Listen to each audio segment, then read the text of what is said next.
It's September the 18th already. I don't know where the time goes. 2018. It's Tuesday. Is it Tuesday? And today's episode is brought to you by the numbers 11 and 13.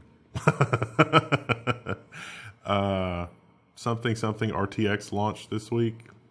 We don't have one. It's going to be a couple of weeks before we've got the hardware and the numbers and all this kind of stuff. But I'm calling it now. I have no inside knowledge, pretty much. And I'm thinking that 2080 is going to be like a 1080 Ti, maybe a little faster, not a lot, but it's going to have all the ray tracing stuff. So I guess there's that.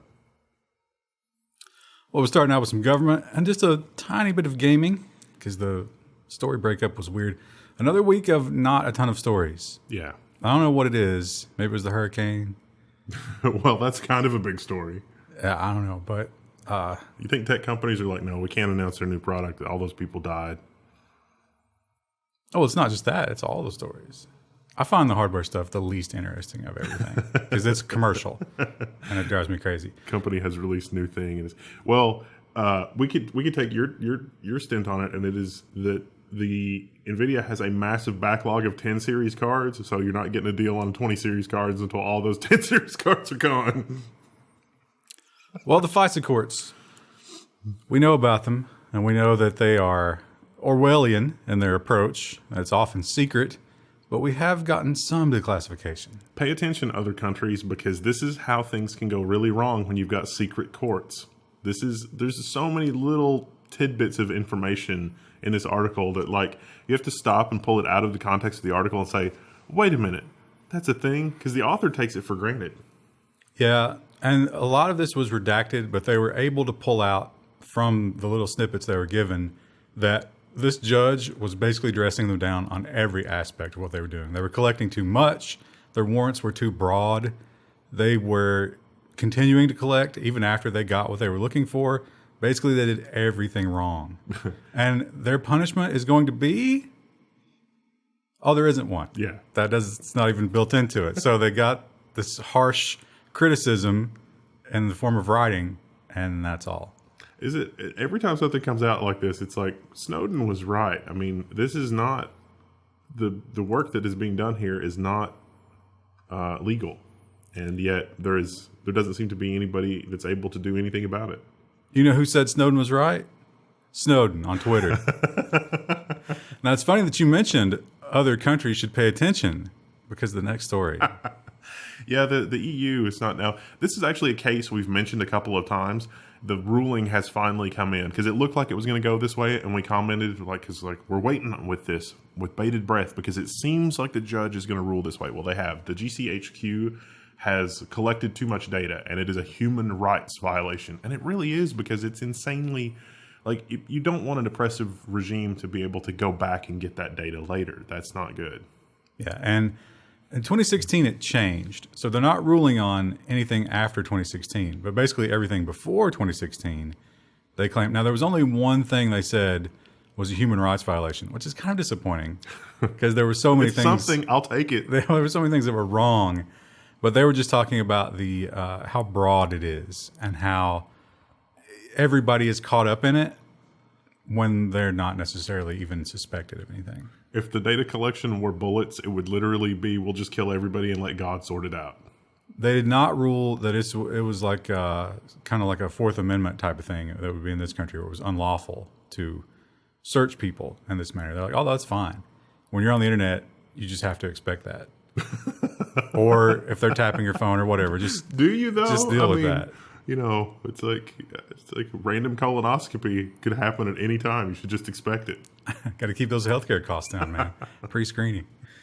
Well, the FCC, we got a bunch of FCC stories this week, and this one we'll start out with this one. This doesn't affect very many people, but it shows how slimy the FCC can be. Yeah, I was thinking about that. As this is tribal land. So these are Native American. I think is the current term. It's a tiny percentage, right? Yes. Of all the land mass in North America or in America, it is very, very little. So it's like if tribal lands is to rural as rural is to urban. So it's like the rural person's rule.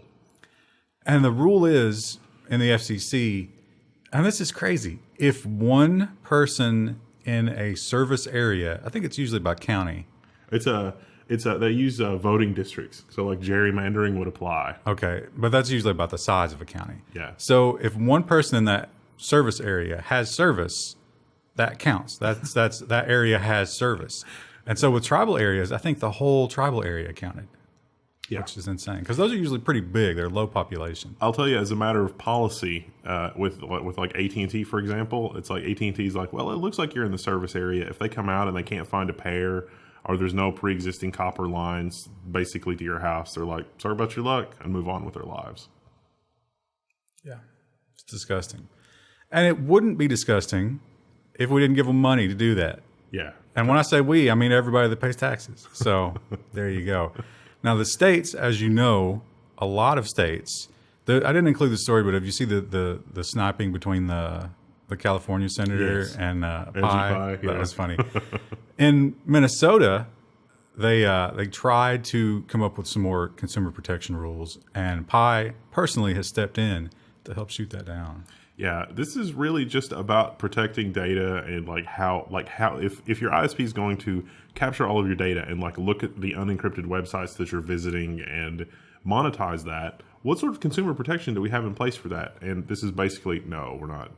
No. This has to do with voice over IP, where the argument is that a phone or is that data? And this court ruled it's data. And because it's data, then the FCC ruling applies.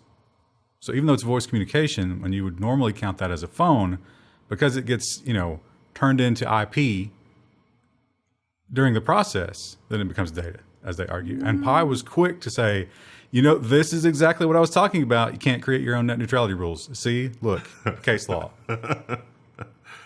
Yeah, people are not happy about that. Yeah, because it turns out it's like, all right, well, give me the non-VoIP voice service, and they're like, what's that?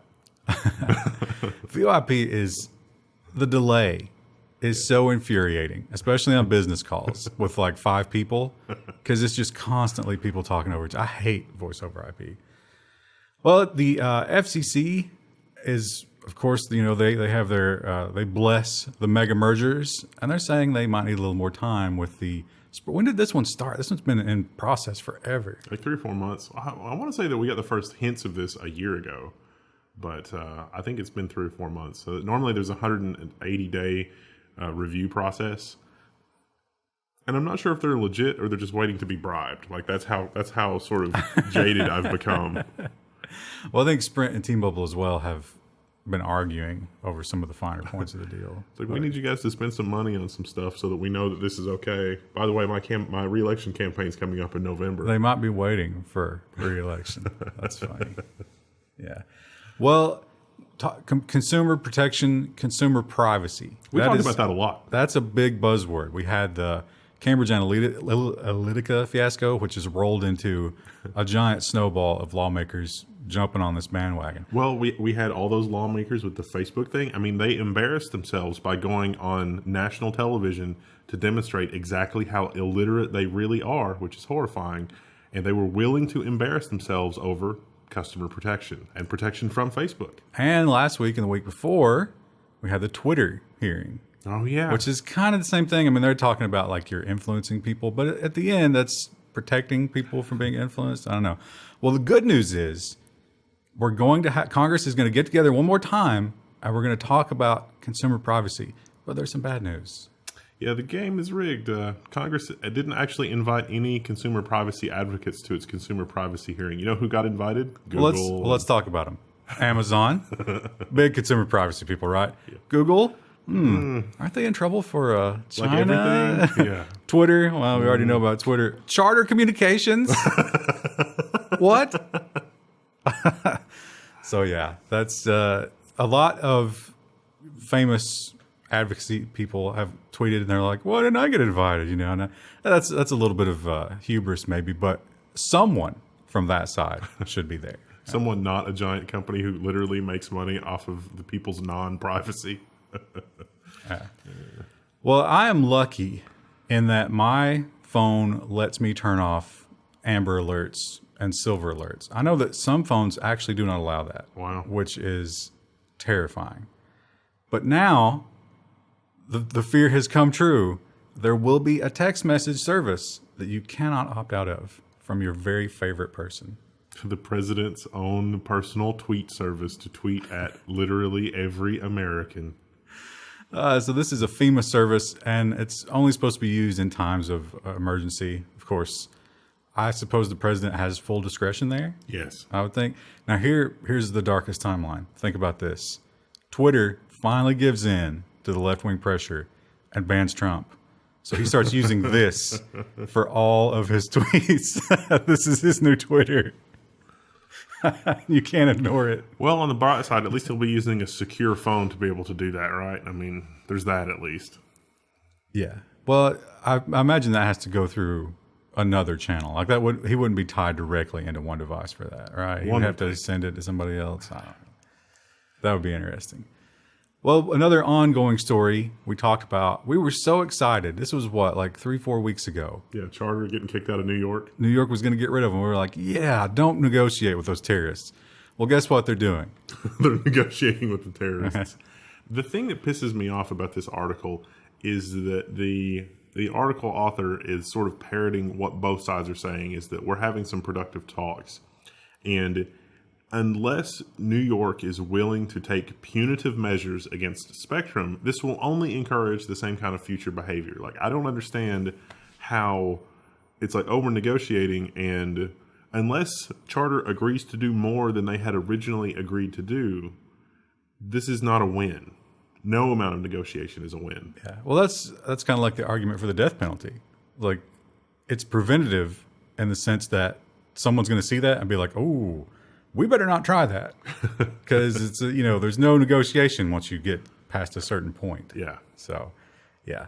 But I suspect they will line some pockets. Like you said, re-election campaign funds will be very, very padded, and they'll get right back in there. Start doing the same crap they've always done. Yeah. Most likely, I would say. Super disappointing. Well, I didn't put a specific story in. I think pretty much everybody, we've talked about it before. I think everybody knows about the EU copyright decision and Articles 11 and 13, the link tax, and the automatic meme filter. That I'm simplifying it a great deal, but I think everybody's heard about that. But this story is about that. If you don't know about that, look into it. We're not going to spend 20 minutes talking about it. It's a terrible thing. There's a pretty decent thread on our forum that was written by Eden, which is a sort of a European perspective, I guess, on that. And there are parts of the link tax thing that are blown completely out of proportion, but there are other parts that are deeply horrifying. But it's the language is not specific enough to prevent them from reinterpreting it whenever they feel like. So one of the things about it, they cheered when they passed it, which was a disgusting moment in democracy. And afterwards, they interviewed this guy, the guy who championed the whole thing. And it turns out he didn't quite understand some of the parts of it. There's like 5 or 6 different articles from this guy, and he's like, "Oh wow, that's in there. I didn't think that was in there." And he's just, I'm glad that he's as transparent as that is, but well, what else can he do? I mean, he's the biggest villain in the world. He knew what he was doing. So now he's just trying to walk it back a little bit just to keep from being murdered. This one in particular, he was talking about, there's a line in there about recording sporting events. Like if you go to a sporting event and you got your phone and you're recording something, that's now illegal under this new copyright reform. That's not just illegal. That's the European equivalent of felonious. So, and he was like, "What? Oh, well, we might have to go fix some things. That sounds silly, right?" But of course, they allowed the copyright holders to write it. And that's why it's so crazy. That's why the whole thing is so draconian. Because, of course, whoever's, I don't know who does sports in Europe, but whoever that is, doesn't want people to take footage. That's theirs. That you have to have the express written consent of Major League Baseball to rebroadcast their broadcasts. Even if you pay for a ticket and you just whip out your cell phone and it's like, look at this craziness that's happening now on Periscope. No, can't do it. How crazy is that? I mean, that's basically stealing content, man. What if you could launch your own orbital satellite and you could just like zoom in on the stadium as it's happening, like the optics were that good, or you had a drone over the stadium and you got a permit for the drone? You can see it. I think, I don't know about the EU, but all stadiums are no-fly zones during games now because of terrorists. Oh wow. Yeah. And also those terrorists that are rebroadcasting the sporting events. Sort of waters down the word terrorist when you just, everybody's a terrorist. Well, one of the reasons, of course, that they use to tell us all these new things that we can't do is extremism, terrorism. It's wrong, and we must root it out. And they've in the past, we talked about Facebook, and they're constantly announcing, "Oh, we've done this to get rid of terrorism," and Google and their stuff. But now EU saying, "No, that's not enough. Once you get the notification, you have an hour." You have an hour to remove extremist content. I read this article. The Monty Python skit where it's like the weaponized joke was the funniest joke in the world, and then people died on reading it. Like, how extreme does that extremist content have to be that if in an hour people shared it, that it would?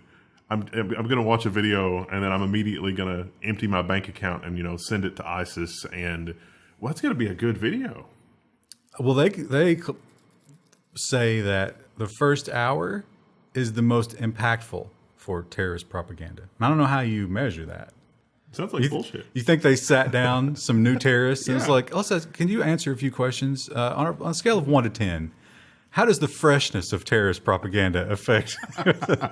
I'm getting an idea for a level 1 skit here. It's like where, we have a room where we bring people in and we literally sit them down and it's like, all right, watch this terrorist video. And then all of a sudden they become terrorists, like the quintessential terrorists from the thing. Just like the Monty Python skit where it's like, all right, let's get a control group to read the joke and they accidentally killed everybody. It would be great because they come out of the room completely radicalized, and there's they're going to behead us, and we're like, wait, what if I told you that was filmed in 2014? And they just drop the knife and they're like, whoa. I had no idea. Wow. Almost pledged my life to Allah. That's crazy. Well, you might think that those terrorists and their videos are in fact the root of all evil, but you would be so wrong. This UK MP thinks secret online groups are the root of all evil. And so, if you're in a group larger than 500, you're going to have to register the group. I mean, keep a straight face. This is an Onion article. This is crazy. And so you're going to have a whole government organization dedicated to maintaining those registrations. Do you think if you go, if you lose a bunch of people, you go back to 450?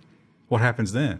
Can you deregister? No, you can't deregister. I mean, there are WoW guilds that are going to have to register. So the idea is once you hit that 500 mark and you register, you now follow the same rules as a news organization. But news organization, they can control what they say because it's a broadcast. It's a one-to-many relationship. But here, you're responsible for everybody who's in your group and what they say. That's insane. Please, SysOp, please limit my WoW group to 499 people. That would be terrible. That's like, if you're super rich in America and you split up your money in different bank accounts so that you stay under the FDIC reimbursement limit. So what's to stop the terrorists from forming cells of 499 people and then 499 cells where one person from one cell participates in another group that's also 499? So you have to. That's a lot of telephone game right there. You're gonna lose something. It could be a top-down thing. So the first person could go to 500 groups, which could go to 500 more groups each. That's already the population of Ireland. You're basically describing organized crime. So. Well, yeah, organized crime. They would have to. So register. now, no. Now of course, this would have to be in America, but now you're violating RICO because you're organized. We're gonna get Tommy Two Fingers on the murder of those that soccer team and all the bribes, and also for failing to register his group. And because we got him, we got all the other group. We got all the WoW guilds as well because he was a tank. Well, I can tell you this one's true because I'm trying to find a house in a somewhat rural location with internet access, and it's more rare than the Sasquatch. About a quarter of rural... Actually, I think this headline is misleading because it says about a quarter of rural Americans say that access to high-speed internet is a major problem. I would say the better headline was 60% of people believe that it is a mild to moderate problem to get internet access in rural areas. It was weird about this article.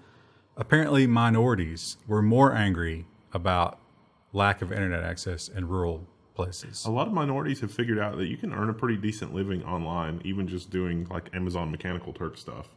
Yeah, but why wouldn't the white people care? Are they just happy in their bliss with no internet? That doesn't make any sense. Welfare, I think maybe they were older. I don't know. retirement. It was also there was a stat in there too that was like 78%, only 78% of people that live in a rural area have internet or phones in the first place, which was a shocking number. Like cell phones. I believe it. Look at you'll look at a really nice house, and you're like, no, there's no way that this modern-looking home was built by a family that is clearly successful, and they're just like, yeah, you know what, we don't need the internet. But sure enough, that is. Are they using satellite or something? It's crazy. Well, if you've watched TV. If you're still watching TV, or if you've watched TV as a child, you'll know the frustration of watching a good movie on television and hearing those terrible dubs over the curse words, because there are certain things that you are not allowed to say on broadcast television, according to the FCC. Well, for once, someone woke up and said, hey, you know what? The FCC doesn't rule us. So the 7 dirty words, this is actually, it had to go to court though. This guy registered a domain name that had one of the 7 dirty words, I guess. It was fuck us. So, yeah. But he can register that. I mean, that's fine. So it's listed from the .us domain name registry regulations. Yeah. So you can, I'm sure they're all taken at this point. Yes. He probably just went ahead and picked up the other 6, don't you think? We should go ahead and pick up, some dirty words and then followed by a brand name. I bet we get that taken away from this court. Yeah, because that's well, it should be free speech, because there was a .com of that a long time ago, and it made it all the way to the Supreme Court, I think, and it was like, no, that is free speech. You can, if you have stories about horror stories with whatever the brand was on the website, that's totally fine, because that's is WhiteHouse.com still around? It is. They managed to buy it though. It's not. I don't think it's the same thing anymore. Oh. Sad. Well, I mean, if they bought it, that's okay. So, but what a great idea that was. Well, we've talked about American corruption. We've talked about European corruption. And now let's talk about Chinese corruption by way of Google. Now, see, I love this story. This is from The Intercept. Google China is going to, their prototype search engine links searches to phone numbers. Well, it's not just linking the searches to phone numbers. It's actually linking the searches to the people doing the search, and they're just using phone numbers as the key for that. And I love stories like this, because with the stories that we just covered about, like, here in the U.S., like the NSA over spying and just vacuuming everything up and all this kind of stuff, it's the same ends, really it is, compared to like what China is doing. And so those two stories sort of juxtaposed with one another, it is scary how similar they are. Yeah, and we've talked about this a lot. It's just simply that China doesn't care what you think, and they're just going to come out and tell you, yeah, this is what we're doing. Deal with it. So the reason they can tie the phone number is because the Google in China is only on mobile devices. It's like an Android app type of thing. So you might be thinking, well, how can they do that with a desktop? Well, they're not, because the Google search only exists on phones, or will. It's called Dragonfly. We'll talk more about that later. I thought about putting those two stories together, but they didn't. They're in different sections. I really do love that. Well, I don't love it. I mean, it's actually really horrible. I believe that it is possible for a world to exist with American ideals.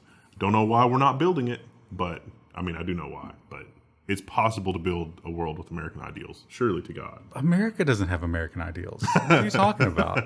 I mean, with just like the higher, it's like we don't need to resort to this spying and nonsense, because we're adult enough to just not need it. We don't do that. I don't know what you're talking about.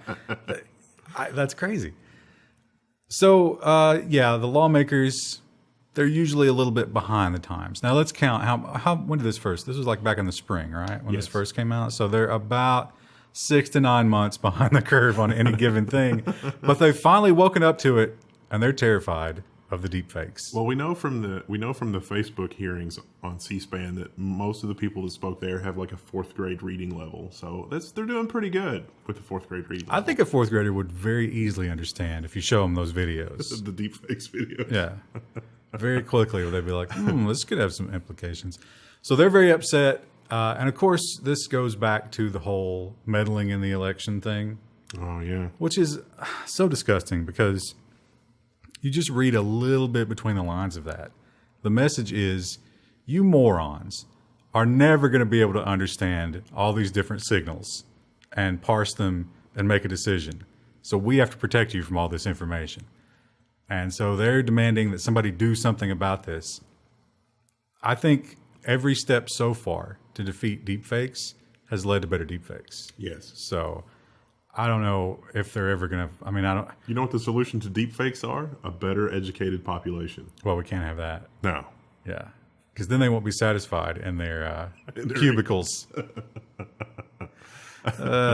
And here's Speaking of not a better educated population. well, I'm gonna admit I don't know enough about the topic to say.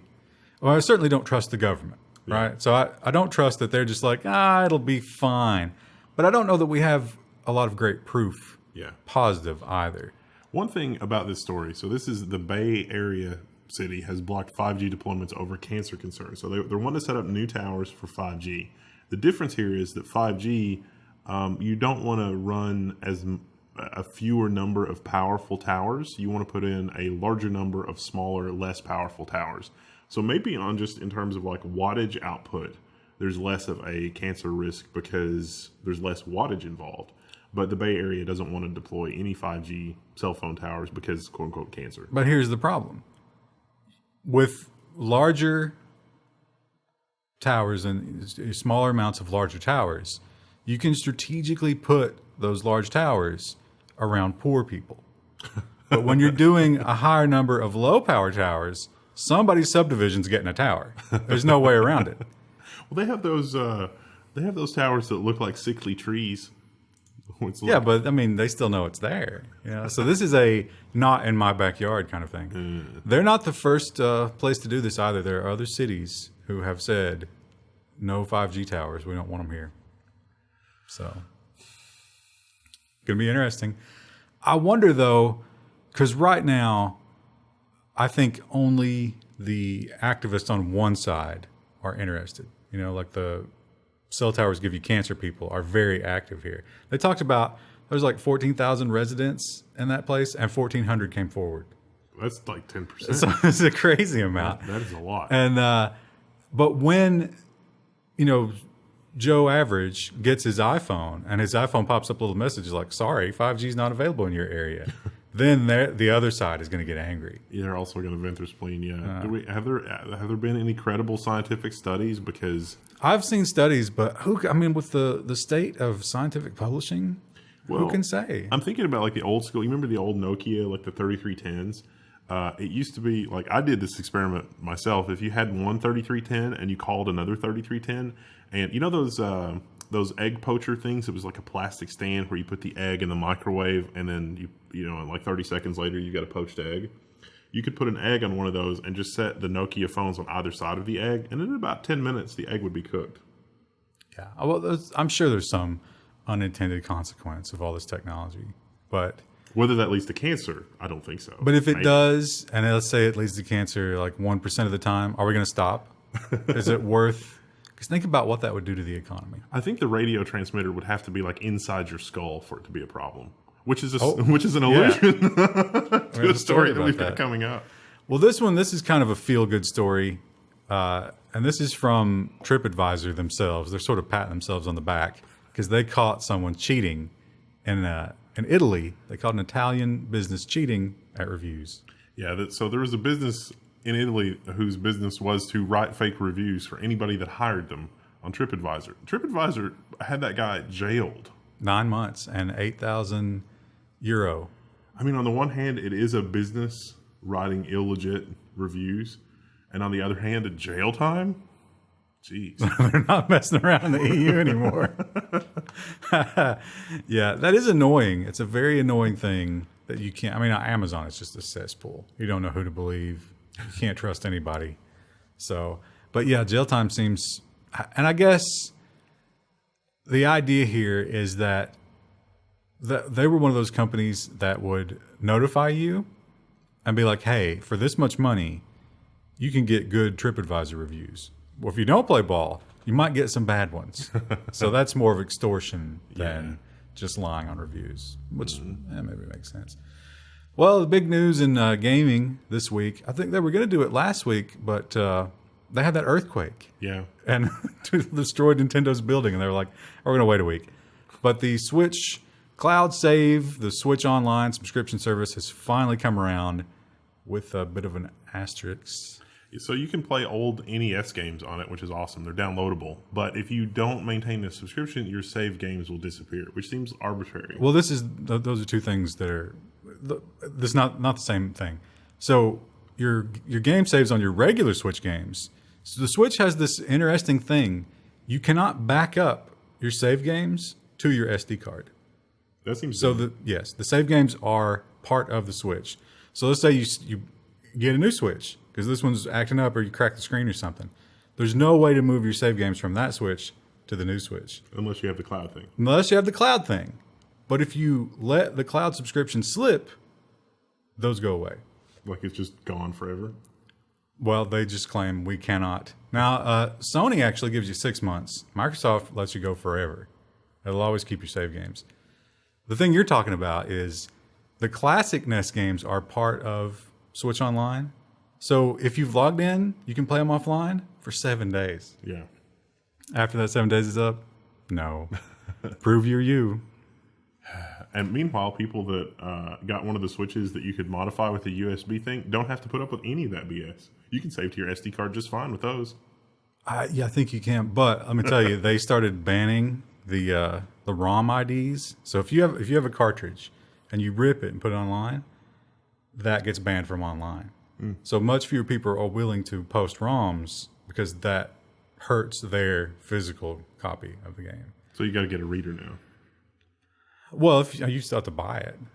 Maybe you could rent it. I bet all the rental games are. That's good. Of course, there's not. I don't know. Does anybody do physical Switch rentals? Does like GameFly? Does that still exist? I'm surprised that no one has come up with a ROM ID generator. I don't know if you can replace it. I think there might be some kind of encryption. I'm sure they'll work around it, but I haven't been keeping up with it. I bought a Switch and I got the USB thing, and I was just really unimpressed with the game library. It's not that great. I think everybody's still playing Zelda. I don't actually bought the Zelda game, and I was underwhelmed by that as well. Really? Wow. I don't know. Maybe I'm just getting too old. I was tempted to pick up a Switch and try the Zelda game because I was like Zelda 3, A Link to the Past. It's been a lot of time playing that. If you want to borrow it. I mean, it's just sitting there running the battery out every 3 days at my house. Well, it's too bad Chris is not here for this one because she does love the Overwatch. But one thing about Overwatch, they're serious about anti-cheat, and a lot of times emulation is used in cheating on online games. So they've run afoul of some legitimate emulation. Yeah, we do a lot of videos on running games, Windows games under Linux. And so like Wine and DXVK, we've done videos on that. And so Blizzard is kind of waffling a little bit on this. Some people they've banned and some people they've unbanned. So it's still a little murky. They're saying, well, it should be possible. Like we're not going to try to block playing Overwatch on Linux. But at the same time, we've got to really make sure that cheaters aren't going to try to use that to come up with new cheats. I want to do. Chris is trying to get to Diamond in Overwatch, and she's out this week. You might have noticed there's no Krista. She's glamping. Not. A lot of people are like, "Let Krista come back." We don't stop Krista from being in the news ever. That's her choice. But I want to do a night where Krista has 3 hours on the Twitch stream to grind and get to Diamond. And if she doesn't get there, we give Rue a full Cane's 3-piece chicken tender box. That would be amazing. On the stream. I don't think Rue would know what to do with herself. I think the problem is, like, we would need to bring Rue into the room. Yeah. And when she sees the two of us, she's going to excitement pee everywhere. So. Well, I mean, the conference room floor does have the rubber backing, so I guess is it really worth testing that? Well, yeah, a little short, like we said. There's not a lot of news lately. It's not a lot. We're monitoring the Wine DXVK situation, and on the Linux channel, I've got 2 more videos for doing the full Windows VM virtualization that I owe you guys. But there's a bug in the current Agiza from AMD for Ryzen platforms, which is sort of kneecapping my virtualization efforts. That should hopefully be fixed the 1st or 2nd week of October.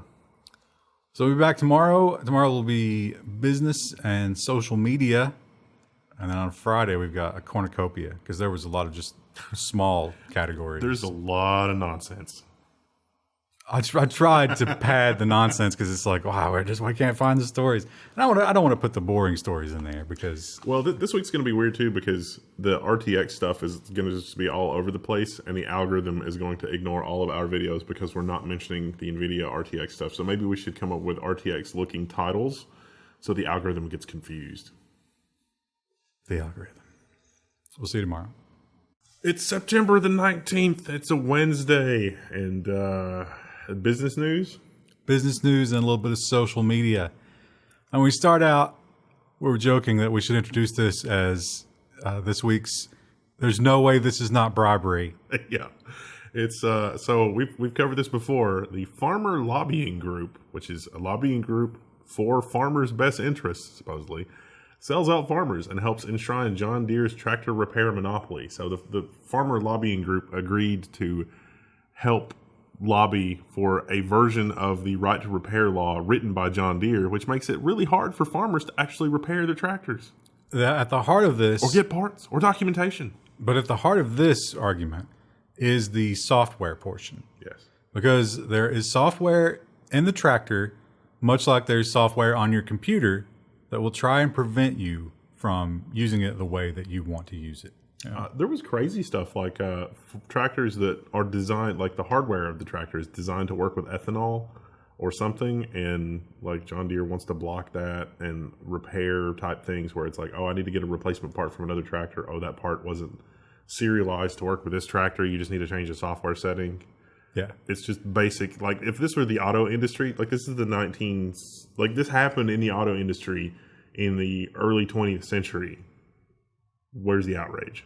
Well, that's one of the arguments they make is farmers are like, hey, these are essentially cars, right? I mean, they're not wildly different than a car. These laws should apply to you. And they're like, oh, no. These aren't cars. So what happened here is it's not exactly that the lobby group, they didn't overtly say, hey, we're siding with John Deere. But what they did was almost as bad. So John Deere agreed earlier in the year. They were like, all right, listen, we hear what you're saying. Concessions. We're willing to do these 6 things to give you what you want. And so they were going to give them documentation. They were going to... Everything but actual spare parts. They were going to make the specs on some parts available. They weren't necessarily going to sell them to you. But there were these 6 things they were going to do to sort of concede to give the farmers some control. It didn't include software. The software must stay in place, they said. So the lobbying group put out this announcement, and they're like, oh, we've made a huge advancements. We've gotten them to agree to these 6 things. The same 6 things that they had already said they were going to do on their own. And in exchange, they weren't going to go after them on the software part. So basically, they caved in and gained nothing. Farmers are going to have a real hard time fixing their tractors. Terrible. It's crazy because a lot of farmers are like really actually very smart and very ingenious with the implements that they use to build it, to solve the problems. They had a little infographic. If you click on that link and go to the bottom of the article, the infographic is basically saying, listen, you're too stupid. These tractors are so advanced.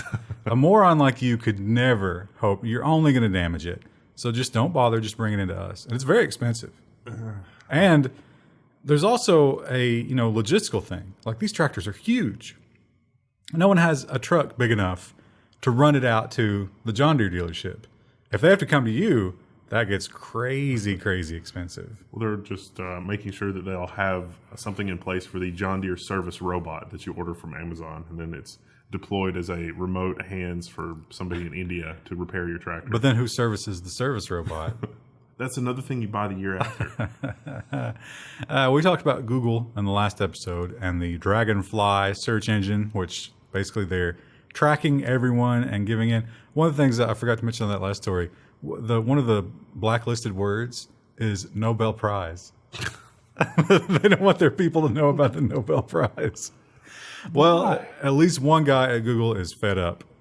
The senior scientist from Google has resigned over forfeiture of values in China. So this guy's upset about not working with China, but the fact that they're not working idealistically. Like they're not sticking to, I don't know, whatever idealistic values that they have as a company in working in these foreign markets. It's the pursuit of business as opposed to the pursuit of using technology to elevate all of humanity, I guess. And he is a high-ranking guy in the search engine portion of Google. You get the impression he will be missed. Yeah. Because, and he, you know, it wasn't like they forced him out because he disagreed. They definitely wanted to keep him, and he was just like, no, I'm not being a part of this. And so he claims he knows of at least 6 other people that have done the same thing. Some of the, not from this article, but some of the messaging from Google is around this in general, not just from his departure, but how employees are handling it, suggests that employees are, while they may be idealistic, that they're also naive. And I'm not sure if that's like that may be a very bad attitude for Google to take because it may lead to more departures. I'm sure there's some truth to it because, Jesus Christ, we've got some naive people talking about, you know, the matters in the world. And they believe that love will triumph. Well, for all. example, they believe that we can have American idealism when America itself doesn't. There's a callback. Yeah. But yeah, I don't know. I think this guy is going to get great press from this. Well, he already has. And his value just went way up. Some other company's going to gobble him up. And they're going to be like, we're good to our people. And because he wouldn't work for us if we weren't. And he's going to make more money. So good job. Good job being the first rat off the ship, or one of the first high profile rat. Well, here's a problem that we've all faced, and I had no idea that it was this widespread. But of course, you know that everybody deals with it and everybody hates it.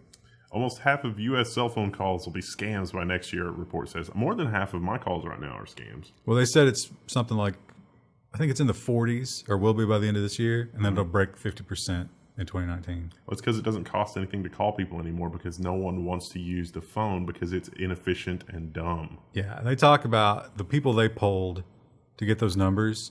Everybody admitted, if I don't know that person, if I don't know the number, I don't answer it. Which is why everybody's spoofing their caller ID now. Yeah. And old people are probably just, because they're of that mentality. It's like, oh, what if something's wrong? And they're just getting battered by these people. It's terrible. Somebody's going to have to send an email. Well, if they have it. But yeah, it's just going to get worse. And we don't really have a plan on what to do about it because they're spoof numbers. And how do you combat that? They did get 2 arrests this year, I think. Yeah, the guy in Florida was fined like $3 or $4 million, but he immediately went right back to doing it. And I think they arrested him again. But he probably gained money net. Probably. Even after all that. Probably. So, yeah, crazy. Well, another first that's been claimed by Apple. But wait, Huawei did it the week before. Apple and Huawei both claim that they are the first with 7 nanometer smartphone chips. And this is TSMC. This is I don't know what to make of this though, because TSMC is going to be making 7 nanometer stuff for everybody because them and Samsung are, I think, the only people that have figured out this process. I mean, you know, the Global Foundries, we found out that their 14 nanometer process was basically borrowed from Samsung, maybe with a couple of tweaks, maybe not. And so this 7 nanometer process, we've got AMD lining up for 7 nanometer processes, Huawei, Apple. Apple is militant about their deals. So I really wonder what kind of a deal Apple has struck with TSMC for this production and if it will create supply problems for TSMC's other customers for that 7 nanometer process. It's also weird that they go out and announce it as if they did something. Yeah. You know, it's kind of like I've got a nicer looking car, and a lot of people are like, "Oh, that's a really nice car," and it's like, "How do you respond to that?" It's like, "Oh yeah, I designed it. I had the good sense to buy it." Yeah, right. It's like they won't take just anybody's money for one of these. Let me tell you. But I guess it's impressive to some people. Apple's like, we were the first to make use of the technology, and it's like, come on, don't be disingenuous. No. Well, whereas Apple and Huawei are the first to get to a milestone of 7 nanometers, Microsoft, as usual, is the first to think up ways to annoy us. So when you download the installer for Chrome or Firefox, you get a pop-up and it's like, hey, you don't need to install Firefox, you have Edge. And it's like, what? Well, you also get the pop-up when you go to download it. Yeah. So when you go to download it, when you install it, and the installer actually, the blue button, which of course means yes, is ignore this and launch Edge instead. And the gray button is go ahead and install Chrome. And then when you launch the app for the first time, I think you also get that warning. It's like, hey, you know what's more secure and has better battery life? You know what? I think Microsoft has stopped doing this because a lot of people were super outraged online and they were like, should we not have done that? Sorry. I really, all that antitrust stuff that happened a long time ago was much more subtle than this. So I really have to wonder.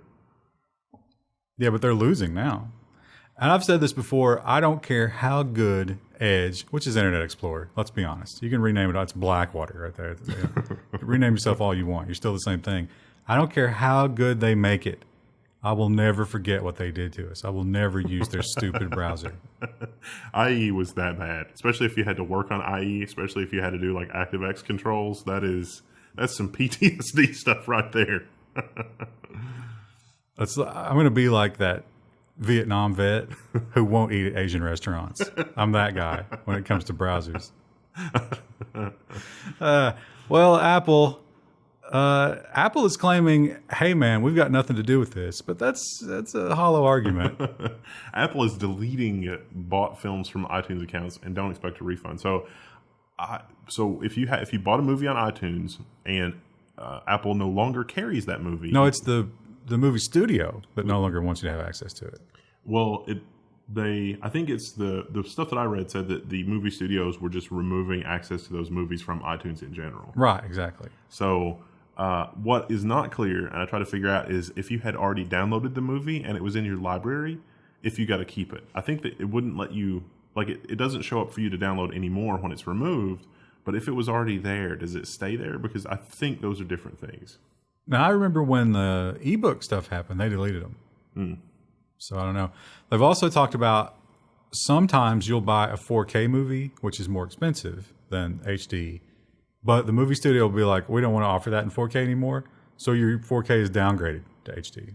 Yeah, that seems like that's some 1984 level stuff right there. Well, it's a different product, right? Yeah. If you can charge a different price for it, it's a different product. Then it's not fungible. There's a word you can look up. And one guy reported that he called him up and they were like, I'm sorry, you bought those so long ago. The best we can do is to give you a $4.99 rental credit in exchange. Some people did get refunds. So I guess you just got to keep harassing case by case.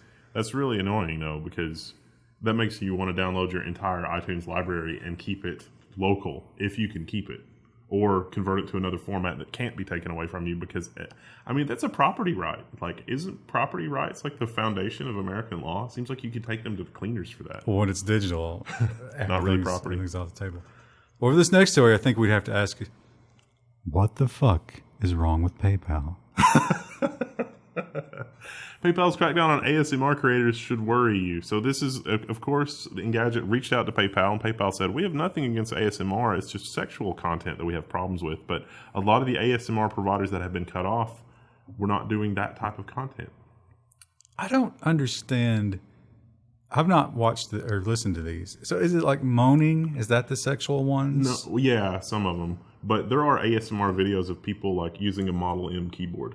But I'm saying the sexual ones. Like, is it somebody with a boot stuck in a mud puddle? Is that the sound? Maybe, I don't know. I didn't do that much research into it. It's easy to imagine things like that, but some of the creators there, like the descriptions of the videos are just things like the sound of brushing hair, the sound of I've seen hair brushing, like the sound of a makeup brush going over the microphone, the sound of chewing gum, the sound of, and so it's just like chewing gum. This Engadget article is very long. They go way into the whole ASMR thing, and they do talk about how it has been proven. Again, we'll talk about the scientific studies, the state of that. Who can prove anything at this point? But it's been proven that people with anxiety and stuff like that are helped by these kinds of videos. So, well, don't use PayPal for taking money. I think that's a good rule. Just don't use PayPal. That's you'll get burned eventually. It seems like if you're not selling a physical, tangible product, you should never use PayPal. Pretty much. I think that's a good rule to go by. Well, not to be outdone by Apple, Google said, "Oh, you want to delete some movies? Well, we're going to change some stuff too. Go do it." Google accidentally remotely changed the settings on a bunch of phones running Android 9. So battery saver just mysteriously turned on for a whole bunch of Android 9 users. But why does that capability exist? Like the guy that wrote this article is not freaking out enough about that capability being there in the first place. There's actually a quote. If you scroll down, there's a quote in the article that's like, I guess this makes sense. It makes sense Google has this capability, but it shouldn't have happened. It doesn't make a sense. No, it doesn't make sense that Google has this capability. What is wrong with you? Well, he defends it, or I guess maybe he's just parroting what they said. But the defense is both iOS and Android have this capability so that if they discover that there's some terrible app at work that came from their app store, they can remotely destroy it. Of course, if they find out that, what if you're in China? Putting on power settings? I mean, they can destroy it by changing Yeah, the system settings is maybe a little deeper than that argument can go to defend. I think you maybe have failed as an operating system designer if it's like, let me change the power settings on my local device here, and it's got to do something in the cloud. Well, I mean, how long has Microsoft been doing that on the desktop? Not since Windows 10. I mean, before Windows 10, there was not really a lot of cloud anything. I think Microsoft is trying to get to where Google is, and they're doing it ineffectually. But I would say, with the updates resetting everything is what I'm talking about. Yeah. So it's essentially Windows the same 10. thing. Yeah. And you can kind of stop that from happening, but not forever. Yeah. So time to go totally open source Android. Get rid of this cloud connect. But you got to deal with the phone providers, and they're not always going to let you do that. It's literally the worst of both worlds because, like, if you could back up your settings and your phone and like maintain your exact phone's state in the cloud, there would maybe be some benefit to the user. But as it stands, Android is kind of trash for that. I mean, at least iOS does that fairly well in terms of like application state. But if it's like my phone is lost down a toilet or something and I just go get another phone and I sign into it, it should bring me back to where I was. And it'll do that for things that are actually in the cloud. Things like, I guess your email and your contact list and your calendar and that sort of thing. But for all of the little settings and preferences and all this kind of stuff, clearly that shows that they have the capability to store that in the cloud, and they aren't. And that's why I'm pissed off. Well, we haven't been hearing very much from the crypto people. And that seems like a good thing, right? Because, they're militant. And they love to leave comments. We're not hearing from them because it's Harry Carey. Yeah, we're not hearing from them because they've crawled back to their holes. They are deeply in shame because it's not good. It's not a good time. I don't think the crypto people are going to be buying the $1,200, RTX 1080 Ti's or 2080 Ti's either because, good Lord, that's just, how would you ever break even? Are those demonstrably better at mining? No one knows yet. Yeah, that's it'll be interesting to see if NVIDIA, did they try to focus on that? Because they probably shouldn't. I think they've learned. I would say that based on the fact that it has two 8-pin power connectors, that it is unlikely that those will be good for mining because you would want power efficiency for mining. And so it's like, as a generational leap, would this actually be better? There's no process shrink with the new graphics cards. So maybe the 10 series cards, if the 10 series cards were like on super sale, then maybe that would come back for mining. You get the same coins, but they're much more lifelike. Well, was it last week we talked about Stop Bezos? I don't know, it might have been the week before. But the government is paying attention. Trump has been after him for a long time about paying his taxes. Now the other side of the aisle is coming after him, and Bernie Sanders. He can't win, so he needed some good PR. He's going to do $2 billion of charity work. So, woo. Can you not pronounce that word? Philanthropic. There you go. So, yeah, this is going to be preschools and something else for young people. But there's an interesting quote here because he relates the preschooler to the customer. And a lot of people are like, oh. And it definitely seems like, it's going to be branded. And they're just going to be like, oh, look, the textbooks have come. Amazon Prime. You know? Well, why wouldn't we use my distribution engine to get the... So, yeah, $2 billion, that is a lot of money, but it's not a lot of money to him. What's that, like 4% of his wealth or something? No, he's in the hundreds of billions, isn't he? Yeah. A net worth of more than 160 billion. Wow. So, this seems like something Lex Luthor would do. Well, he is the modern day Lex Luthor for sure. Yeah. But I think you do a great job of, first of all, it looks good. You get some good PR. But indoctrinating kids, as we've seen, is the best way to do anything. And much like the Washington Post, you can shape opinion incredibly well with a newspaper. Imagine what you can do with a school. Well, it might take 5 to 10 years to get everybody through the school, but yeah. Well, listen, he's playing the long game. He's going to, how old do you think he is? 50? He's getting that like blood transfusion and he's on growth and testosterone replacement. He's going to be around for a long time. Ray Kurzweil is his live-in. I don't know what you call the thing that keeps you alive through unholy magic. There's a name for that. I think that's a necromancer. Now here's an interesting, I don't know, this seems, they do in the very end of this article, they go out of their way to be like, now don't worry, this could never be used against your will. But I wonder. Soon your doctor will be able to wirelessly track your health through even the walls. Now that what you're talking about is the doctor is like, no, you have to do a specific enrollment procedure where you go through some motions and then it tracks you. Yeah. And I remember thinking there's going to be a alternative enrollment option for like Alzheimer's patients. Well, I guess you could like pick them up and make them do the movements themselves. Of course, what if, it's like, okay, let's do one where the enrollment movement is being slammed on the hood of a car and handcuffed. And now so it's kind of like Bluetooth pairing. The way the thing works is with your magnetic field. So the idea is everybody's got a magnetic field and we're all different. And this thing can bounce signal off of your magnetic field and tell what you're up to. Actually tell a lot of health related things about you. Heart rate, breathing rate, blood pressure, remote blood pressure. So it's like a fitness tracker on steroids that doesn't require you wear anything. So we talked about the Apple EKG last week. This week is you don't even need that. Yeah, it's amazing. If it's true, I don't know how well this thing works. But the idea that once it knows you, once it has a profile, then any machine anywhere could track you. So what if the profiles all get leaked? Oh, yeah, they definitely will. I should rephrase that and say, what happens when all the profiles get leaked? Because it's going to happen. Even darker timeline, what happens when all of the profiles become nationalized and that's your ID? Yeah, that's foreshadowing. So, yeah, it's interesting, but it's a little bit terrifying because of how much it knows. And because it can track all those physical things about you, it's going to know all of the activities that you're up to. Yes. That's... people are going to get them, though. People are going to want them. Yep.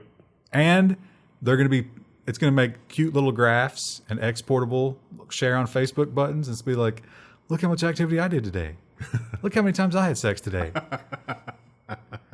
It's like a fit, like the runners thing where it's like the runners app. It's like, I ran 7 kilometers today. And it's like, never mind. Or, I ran 7 kilometers through the missile base that doesn't exist. Oops. That happened. Well, we know Amazon, they've got their cashierless store, and it's impressive. It is a little impressive. It's pretty impressive. Well, now there is a new company. I forget what they're called. It was like Cognition or something like that. But it's not open very much. It's only open on Wednesdays and Fridays for a half a day. And only one person at a time right now. There's a bouncer. But they're doing it. Now, Amazon uses weighted shelves and cameras, and wasn't there one other thing they used? Maybe RFID tags. Your phone definitely identified you. But these guys claim that there is a phone aspect to it, but it's only cameras that track what you're up to. This store is apparently 25 square feet, but has 27 cameras. So there's about 1 camera per square foot, which seems excessive. But the guy here got like a bag of popcorn or something, and then he was like, oh, should I get a second bag of popcorn? And they got a second bag of popcorn, but it didn't bill him for it. And there was another guy, the guy that came out before him, who he interviewed, picked up some mac and cheese and put it back and got charged for it. So it seems like they've got some work to do. This is in a major metropolitan city, the homeless are just gonna have a field day with this. Yeah, because I think you have to have the phone app to get in. They'll probably have a phone. But I mean, you have to set up an account. So Homeless could probably do that. now you could steal a phone. That's so just. It's like a walk-in vending machine. I love the idea of it. I'll tell you, because self-checkout is a step in that direction, sure. But self-checkout messes up a lot. Yeah. And if they can get this right, I would be happy to shop that way. I think that this type of technology requires that we sort of reimagine the grocery experience, because the ideal experience for me, like rethinking it from the ground up, is either that somebody just brings me whatever it was that I picked online and I don't have to think about it. Like I'm not comfortable with them stocking the fridge, but if there was a way to do that securely, like maybe the fridge is relocated to like the garage or something, maybe. But I'm thinking more like for the pickup scenario where I just, I order the stuff online, I get a ding, and then I just get in the car, and just by virtue of being in line, the cameras already pick it up, they pull the license plate or whatever, and they're like, oh cool, we got this dude's groceries. And it's just a very efficient, fast line through, whatever, and somebody just puts all the groceries in the trunk and I drive away, and I don't have to do anything. Never going to work. First of all, produce and meat. Throw that out the window. Oh, because they would give me bad produce and meat? Well, you got to look through it and see what you like, I think they could close the loop on that, because it's like, your picker was Tommy. It's like, Tommy did a terrible job picking my fruit. But also, stores are never going to go for that, because our local grocery store that I like, apparently I saw one of those memes and it was like, you're old when you have a favorite grocery store. And I was like, oh, I totally do. But the aisles are bigger and it's cleaner. So they just did one of those whole store rearrange all the shit. I hate that. It drives me crazy. But the reason they do that is because they want you browsing. Yeah. And what you're describing would not be is the enemy of browsing. I would pay $5 extra for the convenience of not browsing. That might make it up, but probably not. Well, one thing about Level 1 Techs, we are not big sports fans, unfortunately. Krista, I think, watches Overwatch esports. That's about as close as we get. From time to time, I will watch a sporting event. I'm not going to claim to be a huge fan or anything.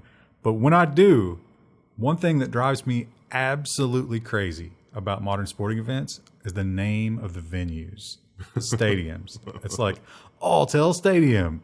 And it's like, how could I ever root for a team that has a telecom as the name of their stadium? That's like, the New York Satans. And that's what depresses me most about this next story. SpaceX says that it is. Oh, wait, I did the wrong story. You did the wrong story. Oh, God, this was supposed to be the one about NASA branding its things. Ignore all that. We'll find it real quick. We can do them out of order. I don't know that. I don't think it's in this. It's in nonsense. Is it in nonsense? It's a different day. It's a different day. Oh. So SpaceX, they're taking somebody to the moon. Well, by the time this news episode comes out, they will have announced who it is. But as of right now, we don't know who it is. He tweeted a picture of the Japanese flag. Oh, so maybe the emperor? That would be risky. That will be the first Japanese person to ever go to the moon. That happens. And they're not going to touch down, obviously. They're just going to fly around it. Miyamoto's still alive, right? It's what do you think that's going to cost? Because they didn't announce the price. $3.5 million. That seems cheap. That does seem cheap. I think it's more than that. I hope not, because that would be a lot. But if you want to go and fly around the moon, there's now a possibility. Now, you think that's a +1? You get to bring a friend, bring your wife? Logistically, that'd probably be difficult. I mean, maybe. It would be, I don't know.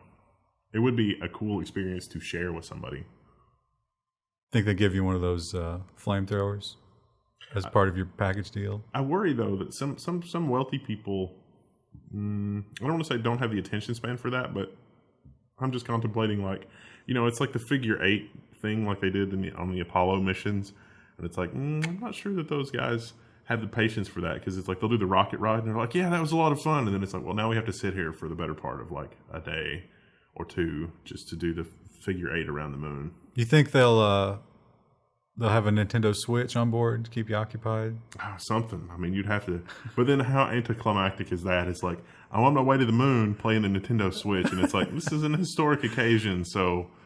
Maybe you could just play that old lunar lander game for hours on end until you get to the moon. Or you could watch Apollo 13 on a loop. Wow, how bad would it be if something went wrong and it's like we lost these very wealthy people trying to do the moonshot thing? There'd probably be a pretty good insurance policy on that. Does the insurance policy pay out triple if you die on the way to the moon? Actually, that'd probably be an exception, right? You probably have to sign a waiver or something. Maybe we can get an Uber driver to take us to the moon. Well, unfortunately, we can't, at least in certain markets, because it's not working. Yeah, Uber is not paying their drivers, so the drivers are not driving. So now there's surge pricing in wherever they're having trouble paying their drivers. And even the surge drivers don't know what they're being paid because it's not working. So this is totally on Uber's end. It's some kind of glitch. And the problem is, so when you get paid by Uber, it goes into a pool on your account. And you use that money to pay your dues to Uber. But none of that's working. So no one can pay their dues. So as their dues come up, they can no longer work. Some people were complaining that they couldn't buy gas and stuff like that to actually do the driving, so they just stopped. It's ridiculous. How can you let that happen? How much venture capital did they get again? Yeah, it seems like they've just been falling apart for a couple of years. I'll tell you what, Uber, you give me 5% of that, we'll get your problem taken care of in a week. That's a bold claim. Well, the blockchain, they've got these gambling things going on from the blockchain, and they are getting hacked constantly. But this one actually used it as advertising, and they said, hey, look, everybody else got hacked, not us. And then they got hacked. Immediately. Yeah. And there's a lot of money involved in these gambling applications. I wonder if, because usually our law enforcement is pretty on top of things like that because it's free money for them. So they're usually pretty on top of stopping the online gambling because then they can seize all the cryptocurrency and use it for whatever they want. Maybe they're not as motivated because the cryptocurrency is crashing. So this was a Ethereum-based contract that they used. It was a dice game based on an Ethereum contract, and it was an open source Ethereum contract. So somebody read the source and they were like, hey, there's an exploit here. This has a problem. And they just went in and took money. Good job. The one guy that was following it, one of the security guys, he was like, they are not covering their trail. So they might get what you were talking about. They might just get that money eventually. Maybe it was a security researcher where it's like, hey, I did this for you. Give me a small cut. Here's your money back. That would be a cool follow-up story. I don't think they've been contacted. Well, moving to social media, Facebook is looking to build another data center in order to store all of your data and sell it. It's going to be $1 billion data center. At least $1 billion. And it's going in Singapore. So this is going to serve China and India. That should tell you about how much Chinese and Indian Facebook users are worth, which should tell you how much other users of Facebook in China, or Facebook and Facebook-related services are worth, which is a staggeringly huge number. Well, China and India are on the ascent in terms of middle class. And middle class they're the spenders. So, and they need Facebook. They must have Facebook. It makes total sense that you get their data, and it's super valuable because you're selling that data to marketers, obviously, and they buy stuff. They love buying stuff. Whereas our millennials, as we know, based on every other article that's online these days, they don't like to buy anything. No, they're destroying our economy.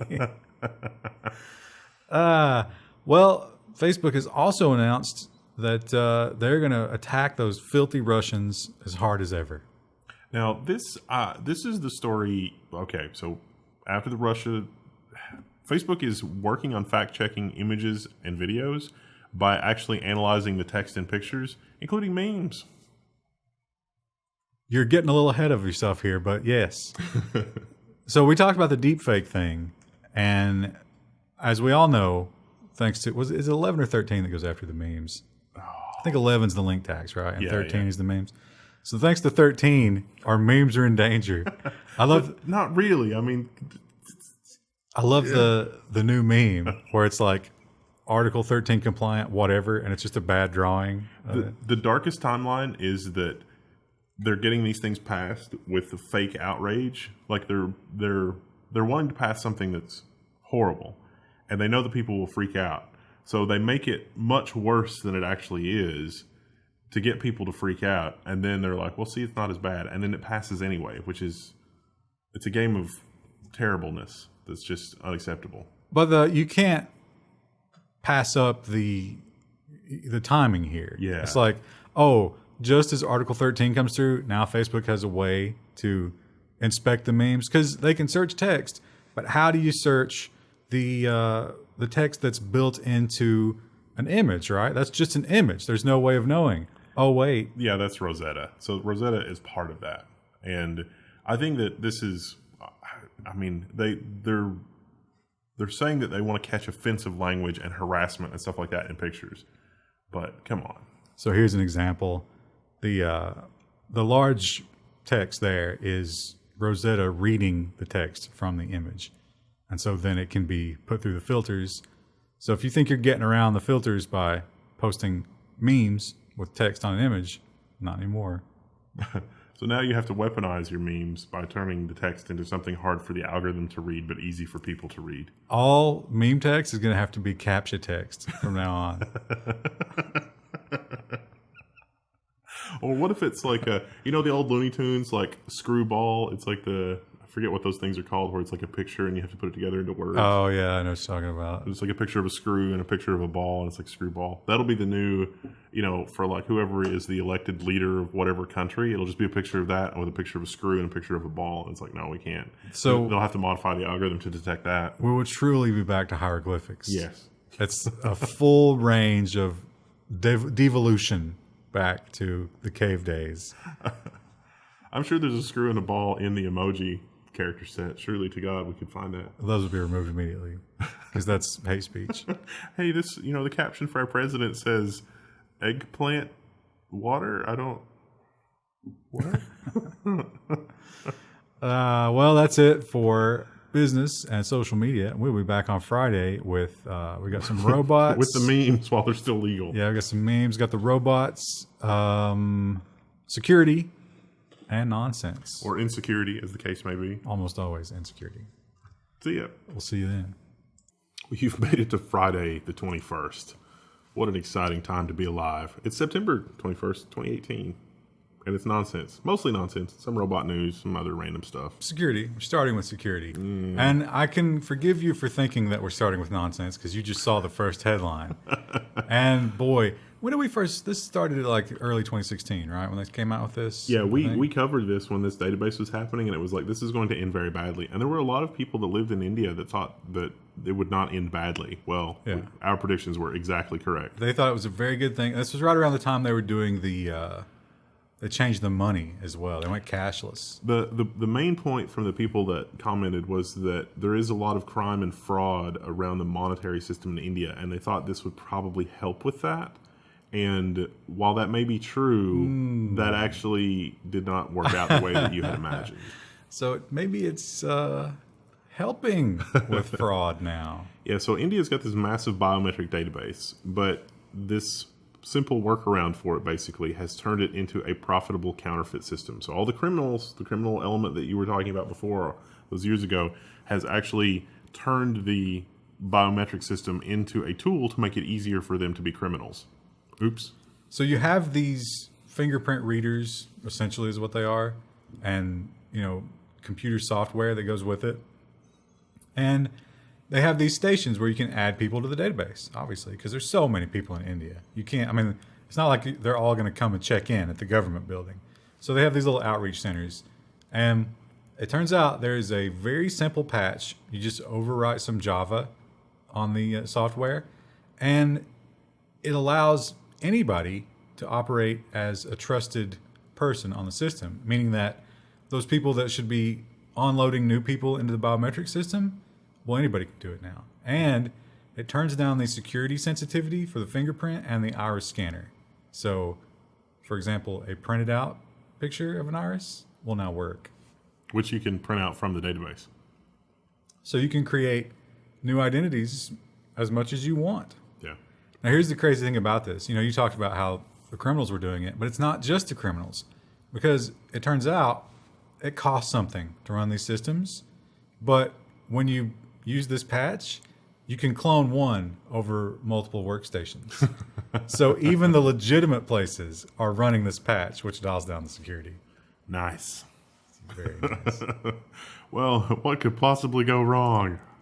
A lot, and it has. So yeah, it's the welfare state is tied into this. Taxes are tied into this. So there's so many ways that you can Be cheat. screwed. Yeah. Well, and unfortunately for iPhone users, there's yet another not catastrophic but annoying hack. The TechCrunch has this great article where if you can have a website with malformed CSS and it will cause your phone to crash and restart, because having CSS on your phone is obviously a critical system process thing worthy of restarting. And it's not just your web browser, but anything that displays HTML on your phone will be affected by this. Somebody can send you a naughty email and it would be bad.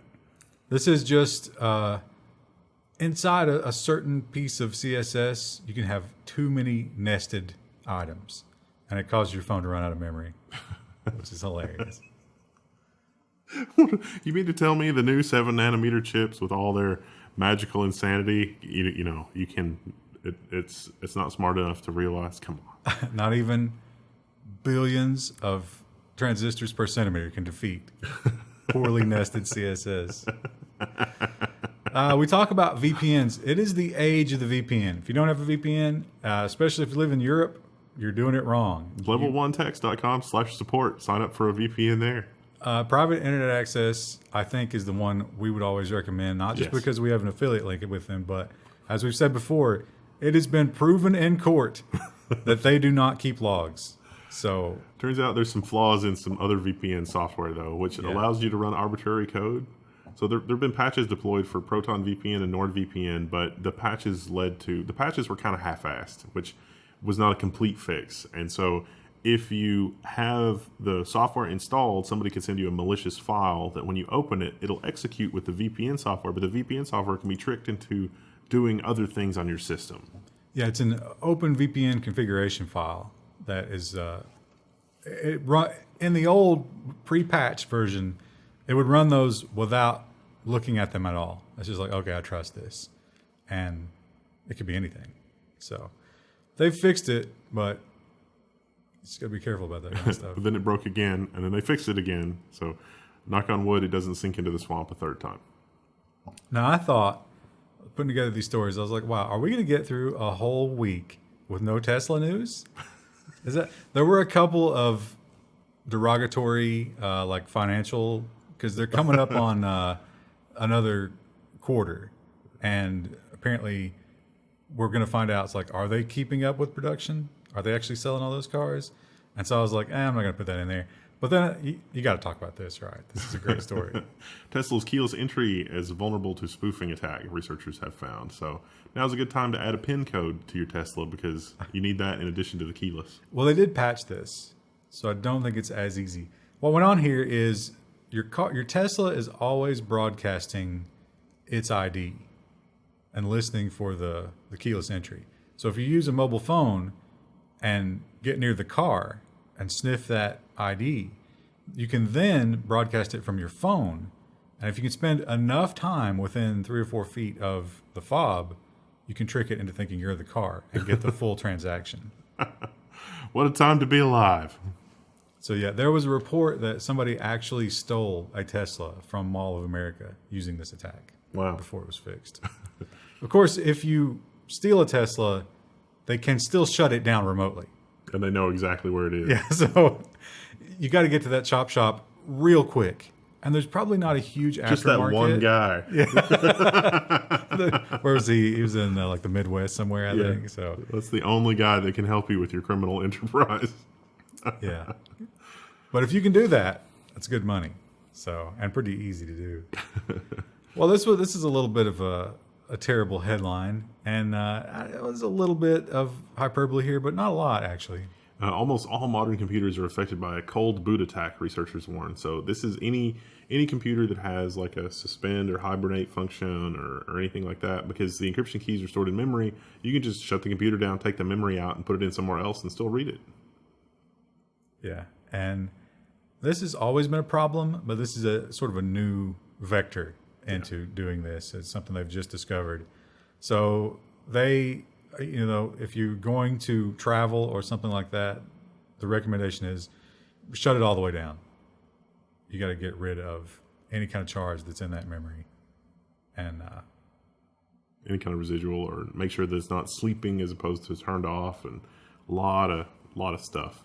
I think that encrypted memory is going to be the norm within a generation or two. Because it talks about how, like, people, if you've got an Apple that uses the T2 chip, which makes it impossible to recover stuff from your flash drive or memory, that it would not be affected. And it's because the T2 stores the encryption stuff, the encryption key for everything. But that's also why if your computer dies and you were to take the SSDs out of it, that it's still basically unrecoverable, because you can't take the encryption chip off the motherboard without desoldering, and things get weird. And they're talking about having your laptop stolen. But think about if you're traveling. What about remember in Australia, they took the guy's laptop. And just wouldn't give it back. I mean, if it's into law, Apple would put a thing in there where it's like, if government, then dump is a thing through the USB ports. Like, that will be legislated and that will be done, which is a scary future. That'll be Article 15.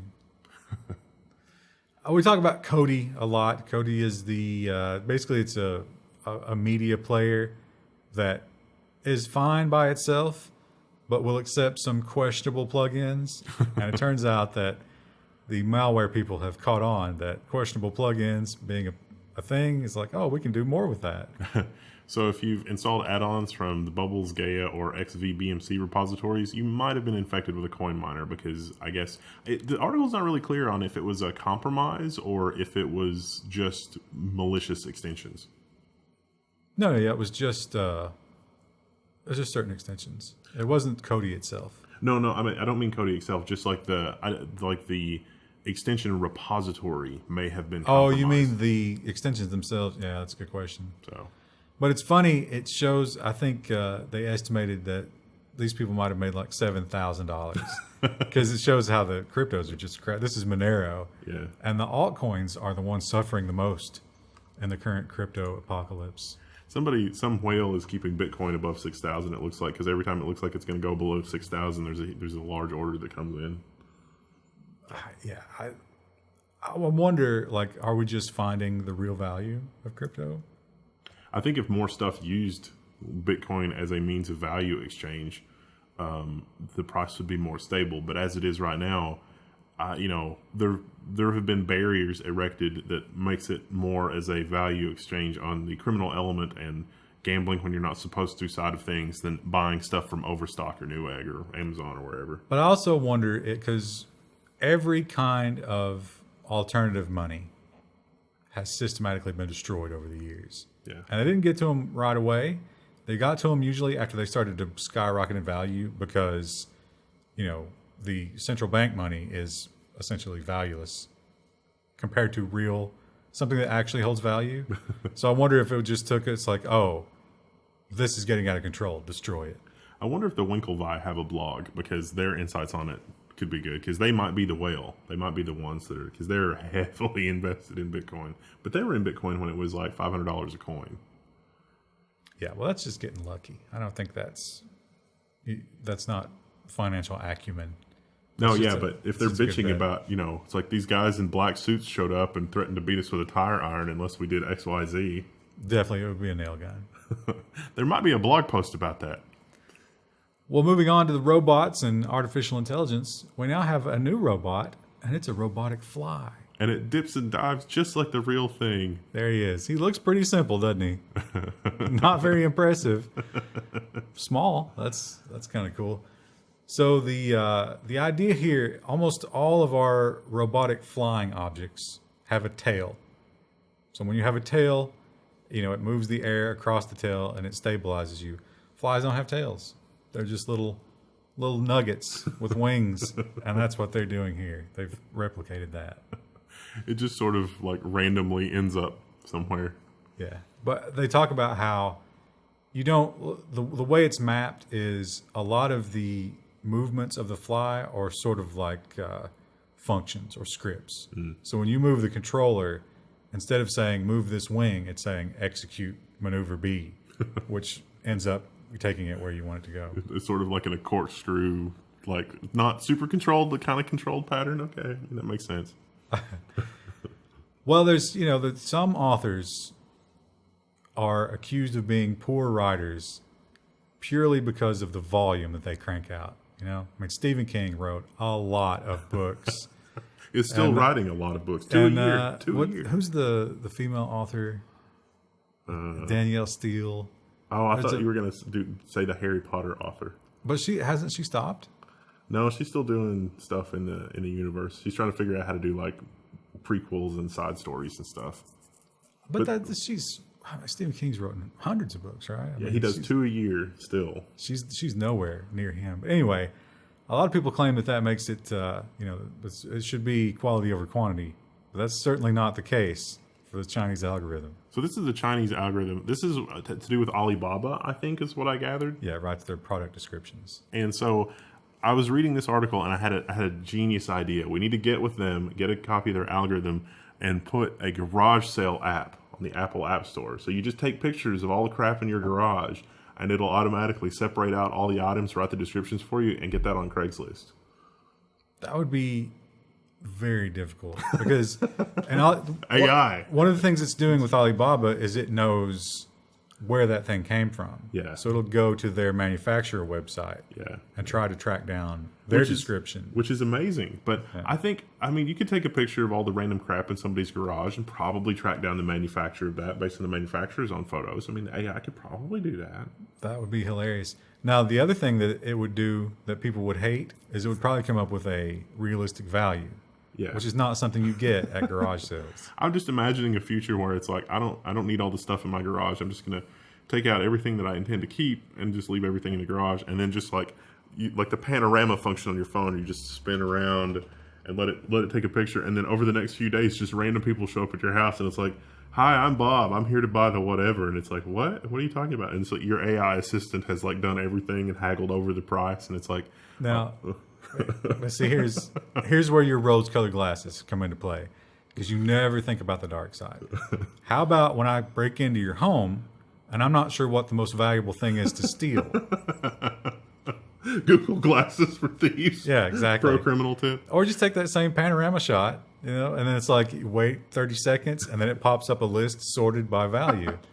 It's like, oh, here we go. I'll take this. Here's a rookie Mickey Mantle baseball card over in that pile over there. Ooh, that sounds amazing. Yeah, you think they'll have stuff like that on the dark web, like the dark web AI?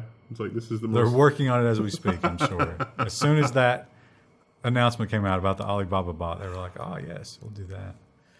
Well, when I think we did a story about a self-driving motorcycle once before, and I asked who would want a self-driving motorcycle. They don't have carrying capacity.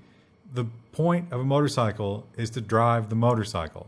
But it turns out that they're not even, like, this is not supposed to be a thing. This is just to build safety features. This is BMW working on a riderless motorcycle. It works. The only thing it can't do is get started on its own. But this little guy, he drives around a track very quickly, and so they want to use that to try to figure out, like, I guess it's driving aids. If the motorcycle can literally drive itself, then it can keep you from dying. We need to get the team that's working on this together with Grant Imahara, who was working on that stunt robot that we covered a few weeks ago. I want to put the stunt robot on the motorcycle and just have unbelievable motorcycle stunts in movies from now on. But how much does the stunt robot weigh? Like 2 tons?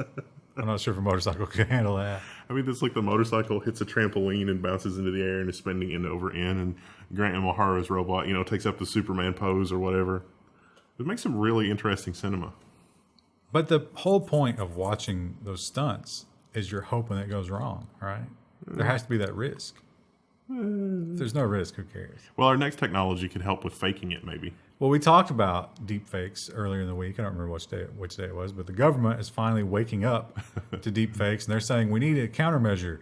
But it turns out they're already improving beyond the existing countermeasures. I didn't find these as impressive as I did the first round, honestly. Well, these aren't supposed to be technically accurate as much as they're now copying the mannerisms of the source rather than just the face, which it's kind of amazing.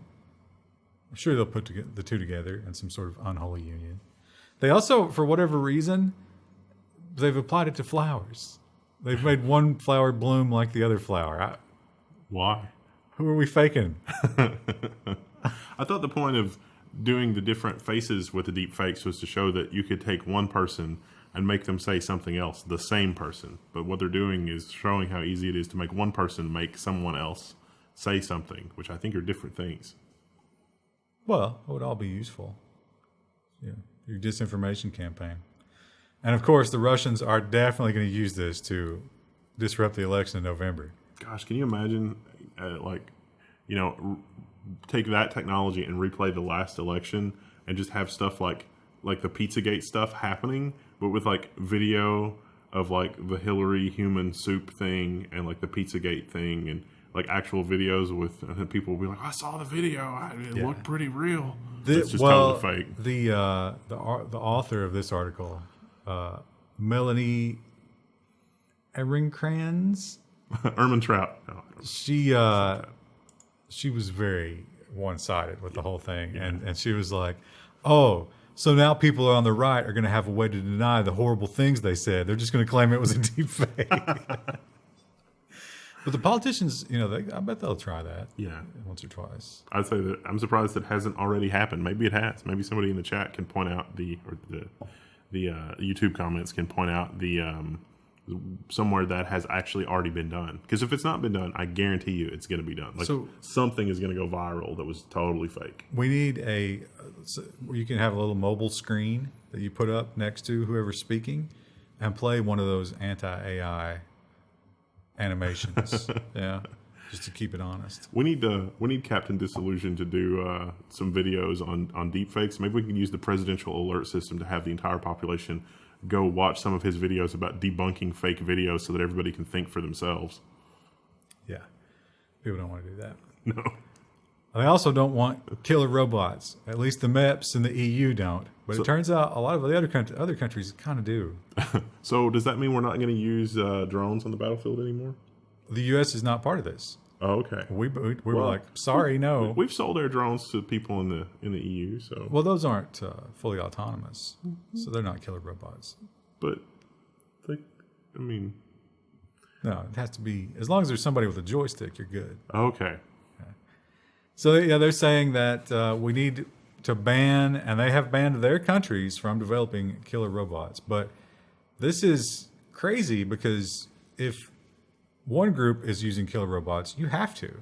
What if you have a robot that's not a killer robot, that is itself not capable of taking a life, but it's a robot that deploys landmines, which are then capable of taking a life? What about those robots that were killing the starfish?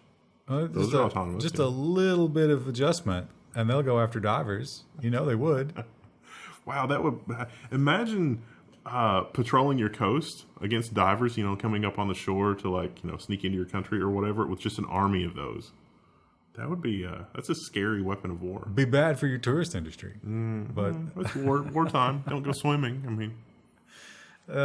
Yeah. So I think the first time the killer robots storm a beach, all the anti-killer robot countries will be like, oh, we need to rethink that.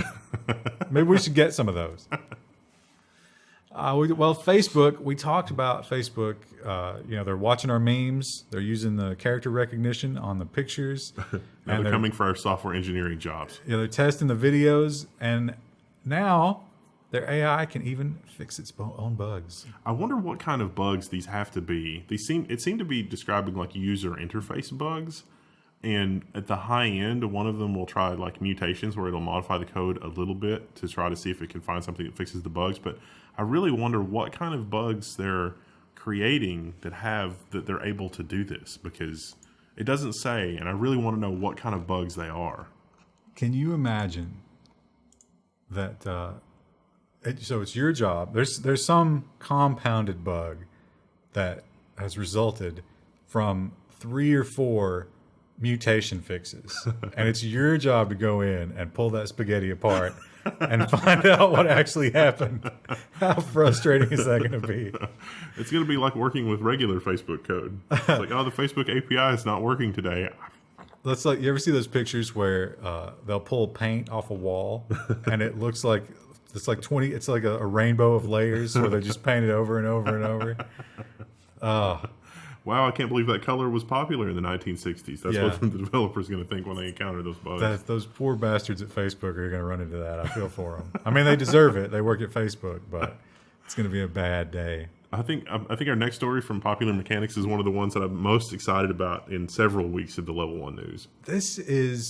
I really want... You think they'll ever tell us? I would love to know. Yeah, so there was this sun observatory. They came in with a helicopter. So why would you have to gas up the helicopter to go here? What is so time sensitive that you have to evacuate the sun observatory with a helicopter? I don't know. But the FBI mysteriously closed the New Mexico observatory for the sun, and they're not letting people back in. That was on September 6th. And the local sheriff is like, we don't know what's going on, but they won't let us in. Yeah. And observing the sun is certainly that's not the only place that can do that. There are other places that can observe the sun. They are nearby a missile testing facility. So probably the most obvious answer is something got out of hand. Maybe they were testing a new munition or something that had bioweapons or something like that. But of course, the conspiracy theorists are just... It's aliens. They've lost their minds with this. The best theory, in my opinion, is that our alien overlords needed to refuel, which of course they used the sun for, and so no one could witness that. So none of the other sun observatories are in a position to see that? Maybe they just... Not high enough resolution? Or they don't know what this observatory has been debriefed on the aliens. Of course, if that was true, why would you hide it from them? Maybe only some of them have. Maybe only like high-ranking people there. I wonder what the chief scientist in that is like. Do they even know? It's like, oh, no, we're not. You think they're getting paid for this downtime? Did anybody in the audience go ahead and send a FOIA request? If so, let us know. Like when you hear back from that. In 2025. 2037, probably. Now this one, as we've said before, we'll sneak in some non-tech stories and nonsense. Just slide them in there. Make sure you're paying attention. But this one, a lot of the times, every time we talk about some dystopian thing, you always come back with, we need better education. And you're right. You're not wrong. But again, the rose-colored glasses, like, how do we get there? And this story is kind of showing that things might be going in the other direction. Teens are protesting in-class presentations. Some students say having to speak in front of the class is an unreasonable burden for those with anxiety and are demanding alternative options. I feel like that when I was in school, everybody complained about protesting in front of the class. Of course, yeah. But it was like tough nuggets did it anyway. That's part of life. I mean, neither of us could do our jobs without, from time to time, speaking in front of a group of people. Yeah. And that's just how it is. You have to communicate ideas to sometimes hostile people, and you still have to be able to do it. So the militantly stupid. Like they're saying, hey, anxiety is a handicap, I guess, and it's just not fair because I'm going to be bad at this, so don't try to make me do it. Anxiety can be a crippling handicap, but it is not for a vast majority of the population. But also, like, if that's the case, shouldn't part of education be identifying your failures so that you can work on them? Yeah. So, yeah. Improve. You fail. If you have crippling anxiety, you can't get in front of people, and getting in front of people is a part of the world, you should know that you're bad at that. You should be graded on your abilities. Now, here's the story I did a great intro for, but I did it at the wrong time. I'm not going to do it again. But basically, it sucks that sports stadiums are named after corporations. And what's the darkest timeline of that? It's this. It's Haley's the Allstate comment. You think they'll name heavenly objects? Yeah. I mean, it's like, oh, there's it's not the North Star anymore. That's the Coca-Cola star. How much you think it would? Well, now, of course, the ISS, that's international. Maybe you could name different pods. It's like, oh, I'm heading over to the Kellogg's pod. Instead of the space shuttle, like the Columbia and the Enterprise, we've got the the space shuttle. It's like a beefaroni. So they're talking about spacecraft and things like that. But I bet they'll go down to like individual rocket tubes. Oh yeah. It'll be like This is the Lehman Brothers launch tube. But not only that, they're talking about they're going to lift the ban on astronauts doing endorsement deals. Oh yeah, that's a thing. I forgot that was a thing. Wow, Nike in space. I wonder if they'll let them put like the Nike stickers on their helmet or whatever. Well, they talk about currently that is totally against the rules, even to the point where they won't admit that the astronauts really like to eat M&Ms in space. They won't call them M&Ms; they call them coated chocolate candies. Now, I've got the first endorsement. Do you remember the astronaut who wore the adult diaper to drive cross country and kill her cheating boyfriend? It was one of the first episodes of the Level 1 News. Those adult diapers. Imagine with her picture on there, like holding a gun. That's like, stop for nothing. That'll be the tagline. Follow your dreams.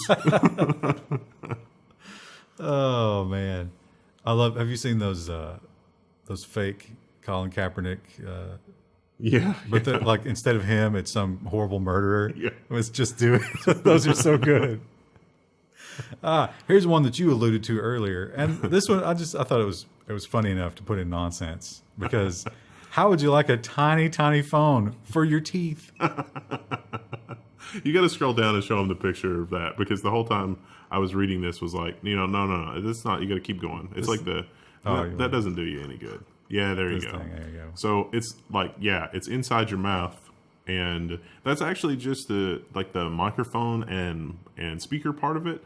There's another little thing you wear on your belt that actually takes care of the communication. So it's like a low power radio frequency to that thing, and then you hear it inside your head, like when you're chewing cereal, is how the article describes it. Yeah, they've got the jawbone ones, but I don't think your teeth work as good as your jawbone. No. So they say that the first day you use it, you should be able to understand, maybe, but it'll take about 3 weeks for your mind to adapt to hearing voices from your teeth. Unless you're schizophrenic, and then you've got a huge jump start on the new technology. This is only going to be for the military at first, if you're excited about having tooth communications. They talk about them using it underwater, and of course it is waterproof, but how would you talk underwater? That'd have to be one way, right? One would think, I mean. Well, here's a great headline. And when you get down into the story, it's a little bit less preposterous, but what a fantastic headline. Netflix tells court that it isn't a video service provider. So this has to do with taxes. It's like Mississippi, I think, or Missouri. They want to collect taxes. It's like a local area. The local area collects taxes from cable TV providers.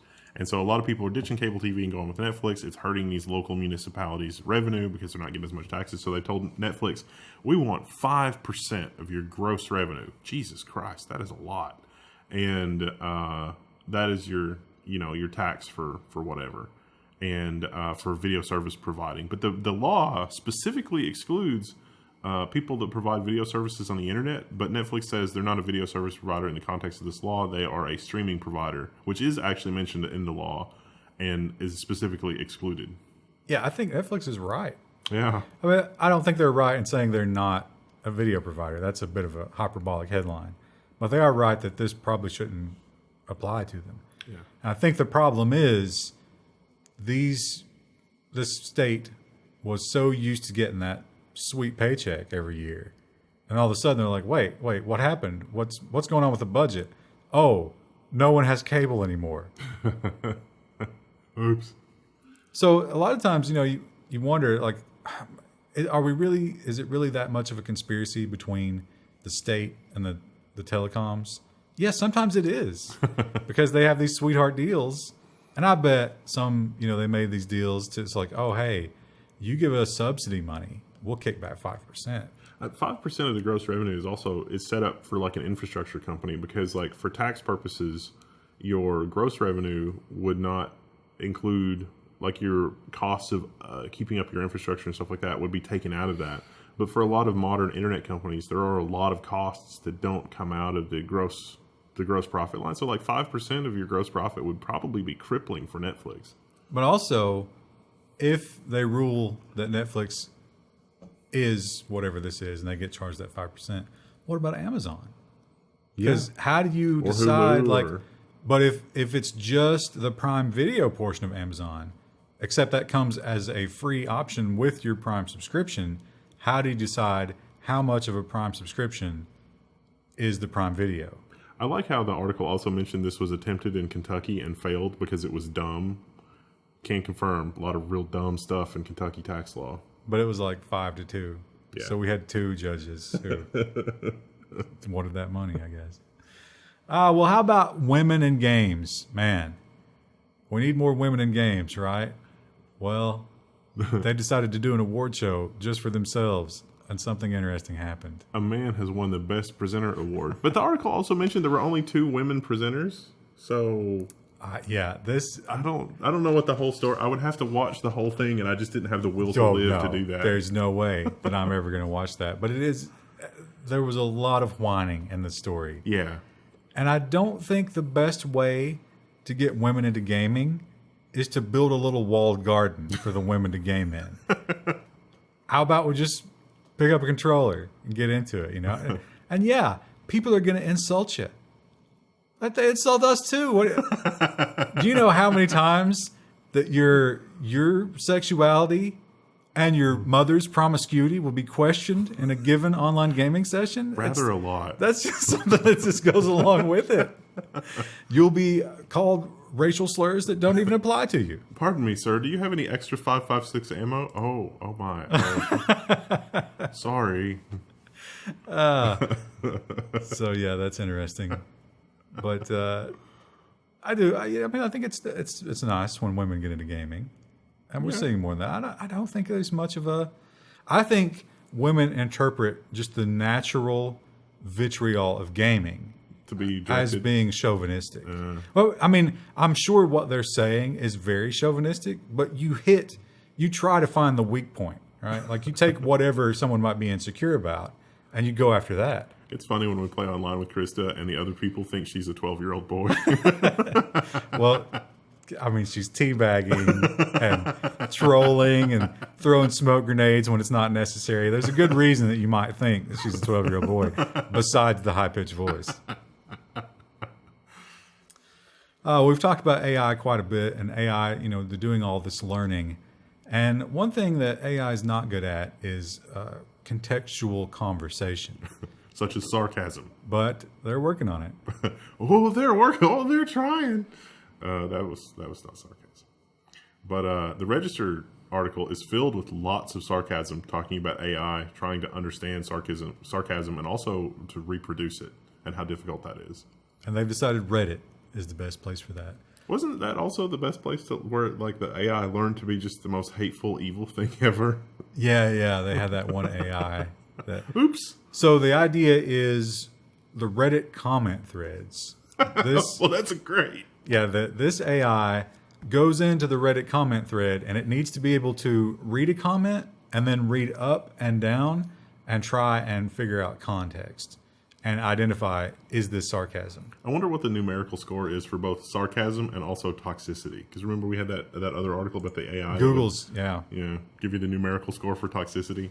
That'd be funny if we get to the point where online forums have like a sarcasm limit. I'm sorry, your comment was rejected. It's too sarcastic. Krista, your control key has been throttled. Excessive teabagging detected. And sort of in the same vein of the women gamers, this just makes me sad when things like this happen. Python's a little late to the party here, but they've joined the movement to dump the offensive master and slave terms. So, and then they've got a picture of an ancient IDE hard drive where, it took a parallel ribbon cable And you could do CS for cable select or slave or master. But, okay. When I even back in the IDE days, I never once looked at my hard drive or when I was setting up a slave drive and thought to myself, yeah, the South will rise again. That never came into my mind, the idea of owning humans in comparison with writing Python or hooking up a hard drive. You know, I'm thinking about a lot of my old system builds, and in a lot of cases, the slave drive was technically superior to the master drive. The master drive was typically the first drive in the system. It was smaller. It had the operating system on it, that kind of thing. The slave drive was larger, typically newer, and faster. If you were going to lose a drive, it was almost always cheaper to lose the master. Yeah. Because your media is on the slave drive. Yeah. So what is just... I don't know. I don't know enough about Python to tell you where slave and master is used. Maybe in like the service API part of it, but again, like I've used Python for stuff, and I'm sure that I've probably run across the master and slave terminology, but it's never like where was slavery involved in Python? Yeah, well, that's what I'm saying. Like you understand it for what it is in the context of what you're doing. You don't get to it and think about, I would like to own another human. How convenient would that be? So does the primary drive in the system own the secondary drive? I mean, that's not a thing. It gives it orders, I guess. It doesn't, not really. But that's a chain of command. Is the chain of command somehow offensive? It's like, you can't command me. I'm a free person. Like, where do you draw the line? Yeah. It's terrible, but yeah, the Drupal did it not too long ago, and didn't Git do something with that? Yeah. But there have been several different ways in which masters and whitelist and blacklist. Oh yeah, whitelist and blacklist have been destroyed. But again, I feel like it's more racist to look at those terms in that context and see racism. Because that means that your mind is constantly looking for racism rather than just understanding that these mean something else in this other context. Well, we always try to choose the most ridiculous or the most interesting nonsense story to end on. And I got to tell you, if you're like me and you're terrified of the gay frogs taking over... There goes the monetization again. Finally, you can fight back. You can now genetically engineer your own mutant frogs for $4.99. So they will send you a kit with frogs that you inject stuff directly into their liver, and it causes them to bulk up. Well, you should mention, not only do you get frogs, you get a little enclosure for your frogs, and you get food. Literally everything that you need to conduct your own genetic experiments at home. All in one.